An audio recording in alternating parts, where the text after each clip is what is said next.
Nigerians have constantly talked about how the current crop of leaders need to be phased out in order for a fresh set of young individuals to take over the affairs of the country. This birthday hashtag, not too young to run, trending on social media, with Nigerian youths across the country clamoring for a young president. From the names that emerged during the 2019 presidential elections, Omoyele Sowore was one of the candidates who made a push to compete against the political heavyweights in Nigeria. As we head towards the election year, the human rights activist just last month formally announced his intention to contest for the position of Nigeria's president in the 2023 general elections. Sowore, while making his declaration, said that he will run a socialist government focusing on workers' welfare, free education, job creation, and pension reforms. Joining us now on this program as we discuss his presidential bid and plans for the country is Omoyele Sowore. Welcome to the show, Sowore. Good to have you on the morning show. Thank you. Good morning, and thanks for bringing me on your show. Okay, first, I guess it would be appropriate first to congratulate you on your victory in court last week when the Court of Appeal ruled that the restraining order, the bail conditions that you were given in 2019, restricting your movement to Abuja, the Federal Capital Territory, that those conditions were excessive. The Court of Appeal, in its wisdom, has now lifted that. So how do you feel about that? And that ruling, does it extend to your associate, Olakunle Bakare, who was restricted to remain in Osun State, specifically in Osogbo permanently, and you to remain in Abuja permanently? How do you feel? And how has it been since 2019? Let's start from there. Well, I've been saying it even before 2019 that the system will come after me. And when they did, I was prepared for it. And the penalty imposed upon me was basically to obtain a conviction and some kind of custodial detention wherever possible without actually obtaining a conviction from the court. And the same applied to the young guy who was brought into detention from Osun State, who barely knew me before we met in the DSS detention. He was also brought in, he was restricted. We were both detained for almost 5 months, and then he was restricted to Osun State. The circumstances are the same. There's no reason for us to split here about whether he benefits from mine or not. It's the same case, the same circumstance, or the circumstances and the conditions are the same. So if mine is lifted, his is also automatically lifted. But, I knew this would happen, and I made the best use of my time in Abuja. This is, as you know, I'll probably be the third person who's ever restricted to a city after Pai Modu before independence, who was restricted to Auchi, and Chief Obafemi Awolowo, 1963, who was restricted to Lekki area of Lagos. I share that honor with these two great men. So I've been restricted to Abuja for 3 years now, not allowed to even go to Nasarawa State, see my family, see my mom, or even attend the burial of my brother who was brutally murdered during that unjust incarceration. Wow. Really sobering indeed. Well, that leads me to my next question. I'm going to refer you to the cover of today's This Day newspaper. It's Igbo's turn to produce president in 2023. Afenifere, MBF, Pandev insist. Declare Yoruba's presidential bid inelegant. Now, even apart from today's cover, it's impossible to have missed the zeitgeist of the recent past in Nigeria, where there's been a clamor for a Southeast president of Nigeria. You have always fought for fairness and justice and equity in this country. It begs the question, why then are you running? Would you say your aspiration as a Yoruba person is inelegant, as is described in today's newspaper? Well, each time there's an election cycle, the political elites in Nigeria who make these decisions, which is undemocratic, will throw a bone at the Nigerian people, the political space. And their sing-song this time around is that they want an Igbo to become a president. And it is not a decision that was taken with the consent and the affirmation of the Nigerian people. If you go to Igbo land today, or where we are now known as Biafra, they're not even interested in your elections. So how do you tell IPOB members that it's their turn to become president when they are agitating for a referendum? They're agitating for self-determination.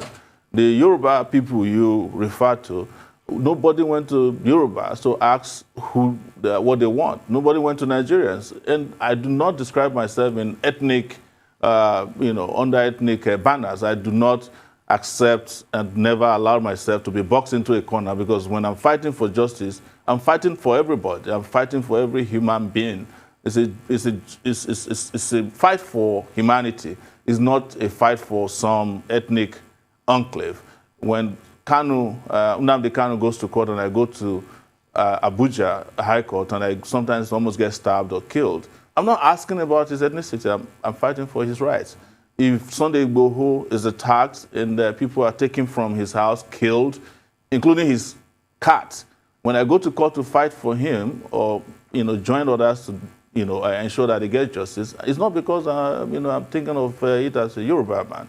When I fight for the Shiites who were massacred in Zaria, I'm not fighting for them because they are Hausas or Fulanis or Kanuris. I'm fighting for them because they are human beings. And all of these people, Nigerians, whether you have an ethnic nationality banner or nomenclature, are entitled to good governance. They're entitled to democracy.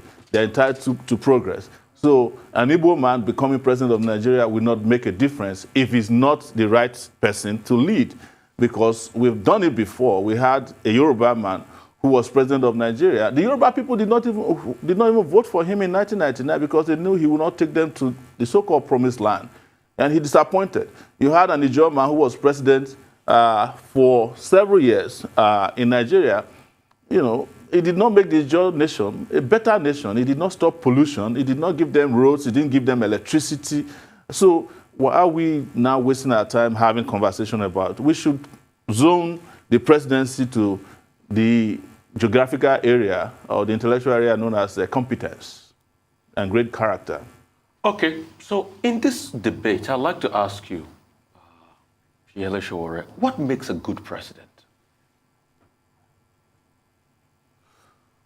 Well, a good president is a person with character, a person with competence, a person with exposure, a person who has a very solid understanding of how to govern, bring people together. It's also the chief human resources officer of a country, because the president of any nation, even if there are 200 people in that country, cannot do all the jobs. So he has to bring in all kinds of hands to make it happen, to make sure that the country is well governed.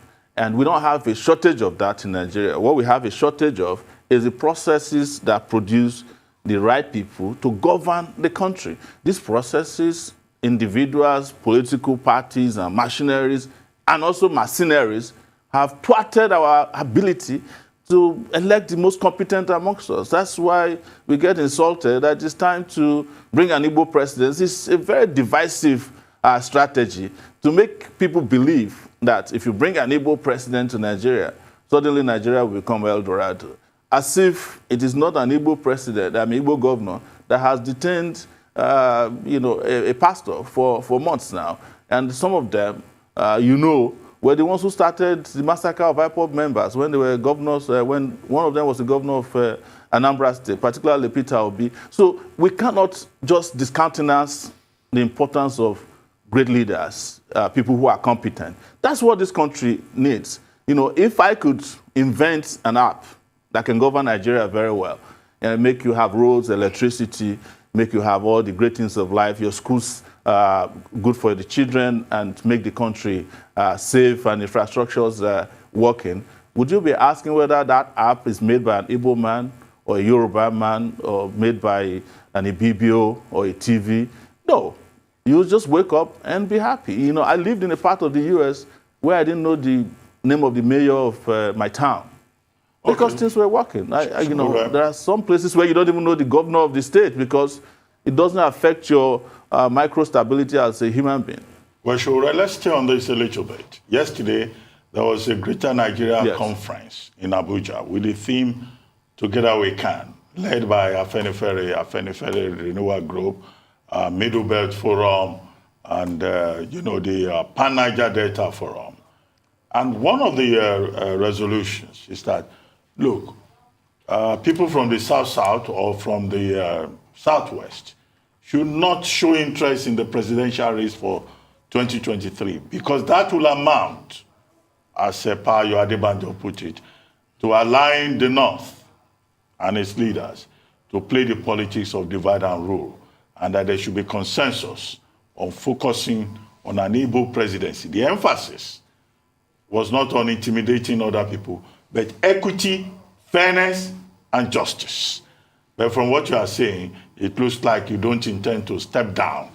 You don't think that that group is saying anything serious. That's one. But beyond that, can you take us through what your agenda is for Nigeria? Beyond saying revolution now, what do you want to do? Were you to be given the opportunity to lead Nigeria in specific terms, very specific terms? Well, the first question is about the group that met yesterday. I met with Pa Ayo Adebanjo the night before, somewhere here in Abuja, and I was meeting him for the first time. I have a lot of respect for Pa Adebanjo, but I disagree with him on the issue of them sitting down in a democratic meeting and choosing for Nigerians who should be their next president based on the same problematic ethnic lens with which Nigeria has been destroyed up to this point. Listen, there are generations of Nigerians, and we differ on how these things are going to be handled. And I will say to you that those of us who did not participate in the Civil War, we have a different level of thinking that's different from those who participated in it. And those who were born in 1999, children of democracy, as we call them, who are now about 21 to 22 years old, they don't think like the old people. What we tell them, and I don't have any problem with old people, is that those old ideas should be allowed to rest, and they should not impose it or force it on several generations of Nigerians who want to think differently about how to move this country out of the doldrums. They have tried it before. They've tried all kinds of constitutions. They went to several constituent assemblies, constitutional conferences, and all these things were based on ethnic considerations. And it did not work. I mean, why do we continue to toe the line that has never worked for Nigeria?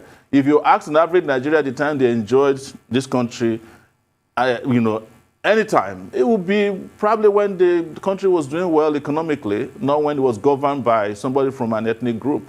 And, it's very difficult to say that there was a time that Nigeria was doing well economically. But I saw somewhere that there was a time that the dollar was lower in terms of value than the naira. So 78 kobo used to be $1. But now we are at 600 naira to a dollar, and we are still digging into the whole of ethnicity, of nepotism, of religiosity. So what if the Muslims turn up tomorrow and said they don't want Christians, which some of them are already doing? How do you resolve that? You understand? The important thing is for young people and the old people to also respect the rights of young people, who are 75% of the population of the country, to decide for themselves how they want their future to be run. All these old people who are naturally on the departure end of life, or launch of life, should just let us be. They must admit that they haven't been able to solve any of the problems confronting Nigeria for 62 years. That's how we found ourselves where we are. If we now sacrifice that opportunity that we have to have some young, vibrant, intellectually sound young people to govern Nigeria, and you go and assign or allocate to Nigeria another president who is probably an ex-convict simply because he's from the Southeast, where are we going to find ourselves? Nowhere. And nobody wants to continue from where we are now, which is nowhere, to another nowhere. So to now go to the specifics of how we intend to solve Nigeria's problem, I am probably the only candidate that you can talk to today who can show you a website, and it's Sowore2023.org, where all these things have been lined up, how we intend to solve the problem of security, problem of power, energy crisis that is facing the country, infrastructure, how we intend to sieve out our macroeconomic policy, fiscal policy, monetary policy, and fix the problem of our criminal exchange rate system, because you have the wrong people in some of these places who are manipulating the system in their own personal interest. We all know all these things. It is the reason why I would never subscribe to another ethnic banger they are throwing at the Nigerian political space right now, is that we can handle all of this without the pain and sorrow that we are going through. And I know you come back to specifics, but I had a conversation with you on your radio show that I will not reveal my specific because there's still enough time. There's a lot of time to go so that your political friends will not steal my ideas and convert it to their own. Right. We saw the success of APC as a coalition in ousting PDP in 2015, and I think you had a similar idea when you joined PACT, presidential aspirants coming together for the 2019 election. You pulled out, you had your reasons for doing so, but will you be leading your party, the African Action Congress, into another coalition, or will you be going it alone this time?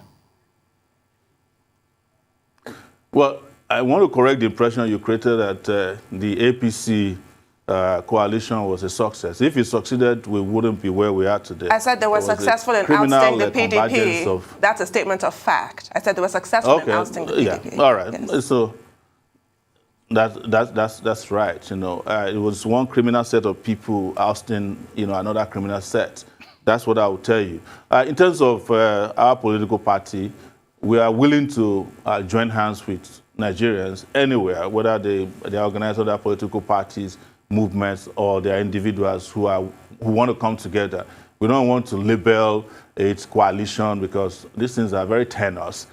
Sometimes it's also very deceitful that you say you are going into coalitions of parties that you yourselves created. One of the reasons why I pulled out of PAC after the first meeting, by the way, because a lot of people didn't know that I pulled out after the first meeting, was we went into a meeting of about 16 presidential aspirants. Never met a lot of them before. Turns out that most of them were from the same political party, and they were brought together to attend that meeting with the purpose of rigging the outcome of that process. And I pulled out after the first day because I was clairvoyant enough to see through the fraud that they were going to perpetrate. So I'm not going to any coalition with just anyhow party or anyhow persons just because I want to create an impression that we're a big political coalition. What we need this time around is a coalition of the oppressed. And for those who have been cheated in this country to come together under one banner and just make sure that we fix our country and we push out those who have put this country in the terrible condition that it is today. And we know them. And because some of them would also throw curveballs at you, they will try strategies to approach you and say, why don't you join us? When you join halfway, you discover that you have just entered into a very terrible tunnel. And the only light at the end of it is an oncoming train. We don't want to fall into that trick. What would a Sowore do about Nigeria's mounting debt levels, which a lot of people say is astronomical? And what would you do about this cesspit of subsidy that keep taking everything of our resource away from us? I will address the issue of the debt issue. I mentioned before, this is a function of macroeconomic policy. And the major three components is, of course, how you design your your fiscal policy. Fiscal policy, in this sense, is how we spend and what we borrow. And I will tell you that the government of Nigeria has borrowed, this current government, the Buhari regime has borrowed Nigeria back into the Stone Age, or Stone Ages, if you can call it that. And what we need to do is to have a commander-in-chief of the armed forces who is also very economically sound. who understand how the economy of the country should be run, how much we should borrow, because it's in essence of our debt to GDP ratio. If you're spending half of or more than half of your annual budget in servicing debt, you're gone. And so what I would do as president is to go to those who have been borrowing money to us and ask them, how much are we really owing, and what are the conditions and terms under which these transactions were carried out? Because I'm sure that this regime probably didn't look at the fine print of those loans. So we need a moratorium for repayment immediately and investigate what we borrowed, because it happened before that we're told that we owed a certain amount of money. Nobody could find out who we're owing. It was just made a rough calculation, and we paid back money we didn't owe. At the end of the day, turns out that it was a scam. Those who packaged the asset will be getting $1 billion back. That's as revenue for paying those loans, and it never happened. So that moratorium is something that we pursue immediately, and ensure that we just don't pay back loans. And where necessary, with integrity, we can start some legal default on some of the criminal loans that people are taking right now. But I would also go to subsidy very quickly, because I know you don't have all the time in the world, and I don't, is that you are not subsidizing petroleum resources for the Nigerian people. You are subsidizing the rich. We know what is happening in those areas. Under Goodluck Jonathan in 2012, when we were fighting against subsidy, people were saying, no, we need it, we need it. When we did the struggle up to a point, we discovered that it was the rich that was being subsidized, because they were bringing in water into Apapa Port, Tinkan Island, Atlas Cove, where they discharge petroleum products. And they will just write it back and get paid. Some of the cases are still in court today. We found that in a particular case, a major vessel that had sunk 10 years before 2012 was bringing fuel to Nigeria. How is that possible? It's the same thing that is going on under this regime. Anytime you see them telling you they are allocating trillions to subsidy, just know that election is around the corner, and they are looking for money at all costs to run for election. I'm sure that is what is happening again. But the other subsidy that is happening that you people are not even talking about is the criminal repairs that are going on at our refineries. And the refineries are not working, but we keep repairing refineries that are not working. And we shamelessly will go and commission a refinery that was built for about 4.1 trillion naira, which is the same amount of money we are using for subsidy. Okay, Sowore. Who is owned by an individual. Sowore. But we cannot build refineries in our country, or fix 4 refineries that could have solved the subsidy problem. It's a shame. And that is why these leaders that you have in Nigeria must not only be consigned to the dustbin of history, some of them need to go to the ICC to face crimes against humanity. Okay, Sowore, we have just about 2-3 minutes to go, so quickly. You were saying one set of criminals replace another set of criminals, but we look at the field now. It's the same set of criminals who seem to be better prepared. You are running on the platform of African Action Congress. But in PDP, people are paying 40 million to get presidential nomination form. In APC, they are paying 100 million. Your platform, AAC, has no money. You yourself, you have not shown that you have cash. You have launched a Sowore Political Action Committee on internet. Committee? Yes, to raise money. Since first week of April up till now, you've been able to raise only 852,000 naira. Not enough to even print posters across the country. How do you intend to pursue this matter without money? Well, I want to correct the impression that I've only raised 850-something thousand. No, that's not correct. We've raised more than that, and on a monthly basis, we make those outcomes open to the public. I mean, the accounting. We've not raised, the kind of criminal money that is spent in these political parties. But the important thing is to understand that money is not only cash. There is cash, there is kind.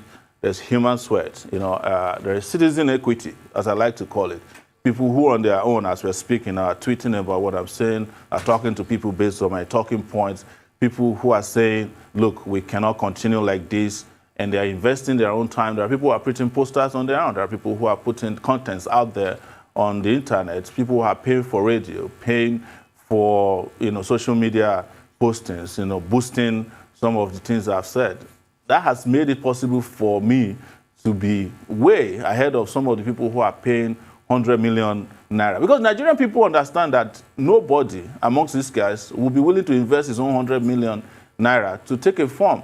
When the salary of the president of Nigeria in 4 years is 56 million naira, I think. So if you are not going there to steal, why would you buy the form for 100 million naira when your salary is just half of that? It's obvious that anybody who has done that should actually be facing trial for money laundering and other financial crimes that's associated with how they got the money. And I'm sure it is the public till. They stole from the public and then reinvested this.